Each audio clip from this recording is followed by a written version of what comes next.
La Dépêche du Midi a dit de toi que tu étais un personnage atypique. Et ça tombe bien, les personnages, c'est le truc de Juliette Arnaud. C'est qui nous fait chier à lire, quoi. C'est pas marqué dans les livres. C'est qui nous fait chier à lire tout le temps. Plus important à vivre. Juliette Arnaud. En avant les histoires. Écoutez, c'est la fin de saison, les enfants, et on va pas se tirer les cartes entre gitans, on est à sec. On est beau, hein. Enfin, je veux dire, physiquement, franchement, on claque, mais on est asséché. Alors, on a tous choisi pour nos chroniques des sujets zones de confort. Guillaume a emplâtré les climato-sceptiques pour la 250e fois consécutive de l'année. Émeric, peu importe le sujet, à un moment, il va faire discuter une patate avec un passage piéton. Pierre-Emmanuel,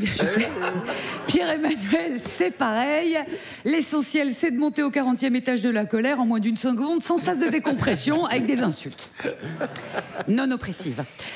Et moi, ma zone de confort, c'est les histoires d'amour. Et comme c'est le mois des fiertés, joyeux mois des fiertés à toutes et à tous. On va passer un peu de temps avec Maurice et Clive, avec Clémentine et Emma. Quand j'ai vu le film de James Ivory, Maurice, adapté du roman autobiographique de Forster, j'avais pas réellement entamé ma vie amoureuse. On était en 1987, j'avais 14 ans. Dans mes rêves, il y avait un prince charmant, mais il changeait de visage. Parfois, c'était Tom Cruise, parfois, c'était Jean Marais. J'étais une vraie bonne petite hétéro. Et puis ma mère un jour m'emmène au cinéma voir le film Maurice et je vois pour la première fois deux jeunes hommes dont l'amitié intense se transforme en autre chose et contre toute attente, franchement c'est ok. À un moment il y a la main de Maurice qui caresse les cheveux de Clive qui est assis par terre au pied de Maurice se retourne et l'enlace avec la maladresse d'une première fois et c'est d'autant plus ok que j'ai aucun mal à me projeter. Ils sont jeunes, ils savent pas les gestes, ils mettent pas les mots. Projection instantanée même, alors que je suis censée jouer chez les hétérosexuels avec Jean Marais et Tom Cruise.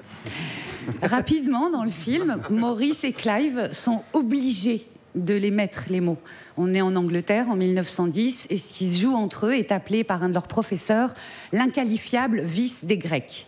La loi en vigueur en fait un crime passible de prison. Alors Clive prend peur. Il dit à Maurice, il faut qu'on change. Maurice, spontanément, lui répond, mais un léopard peut-il changer ses tâches ? Clive insiste. Ils doivent plus être que des amis. D'ailleurs, c'est bien simple, lui, il va se marier. Alors Maurice se met à souffrir. Alors Maurice commence à consulter médecins, charlatans, avec une prière douloureuse. Je vous en prie, si c'est une maladie, guérissez-moi. Et comme l'homosexualité n'est pas une maladie, Maurice n'en guérira pas. Et la fin du film n'est pas tragique, ce qui est assez rare concernant ce type de film.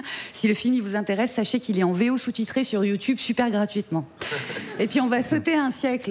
L'action du film Maurice se passe en 1910, on va en 2010, année de la sortie d'une BD avec un titre enchanteur. Le bleu est une couleur chaude.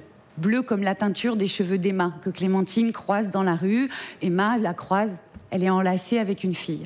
Clémentine, elle marche seule, leurs regards s'entremêlent. La première fois de Clémentine et d'Emma se produit dans un rêve érotique de Clémentine. Et ça la chahute. Mais elle dit « je suis une fille ». Et une fille, ça sort avec des garçons. Pourtant va naître une amitié qui deviendra de l'amour, avec une première fois dans la réalité. Chance que je n'ai pas eue avec Tom et Jean, pour des raisons que je ne m'explique pas. Un siècle est passé, en 2010, l'homosexualité n'est plus un crime au regard de la loi, mais aimer Emma, pour Clémentine, est un parcours de la combattante. Amis, parents, projection de soi dans une société hétéronormée.